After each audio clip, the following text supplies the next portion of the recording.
Sur l'ensemble de l'interterritoire se sont développés de nombreux services de proximité.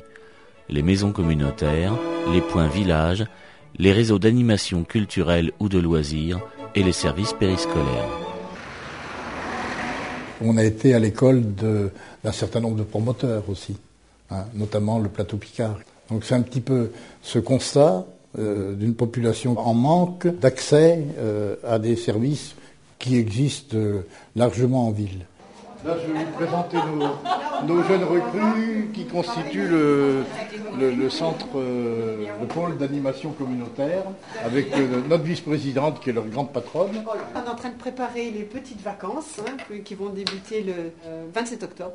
Il y a un ramassage, on a découpé le territoire de la Champagne-Picard en 4 secteurs. Le moindre petit village tout au loin, les enfants peuvent accéder à ces centres de loisirs. Il y avait à redonner à ce territoire une certaine dynamique.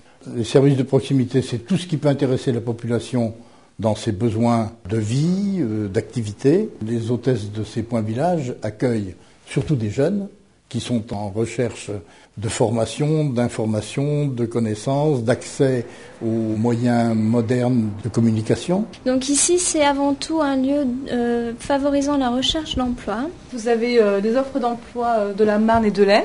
Vous avez un point multimédia où les gens peuvent consulter Internet, taper leur CV, faire un tableau sur Excel par exemple. On est également capable de les aider dans la rédaction du CV, de la lettre de motivation. En particulier des personnes qui sont sur des bas revenus, qui sont en difficulté sociale, en amenant un certain nombre d'organismes sociaux à développer des permanences. Aujourd'hui, c'est une permanence de la mission locale.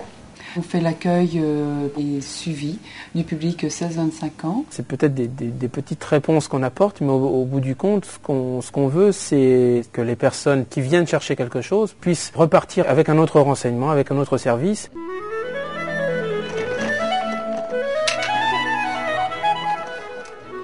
Par exemple, on a développé là une action en direction des femmes qui sont bénéficiaires du RMI sur des aspects vie quotidienne. Et elles vont découvrir, par exemple, qu'il y a l'existence d'un relais assistante maternelle. On va peut-être les inciter à terme à devenir assistante maternelle agréée. La fréquentation, c'est de 8000 personnes an.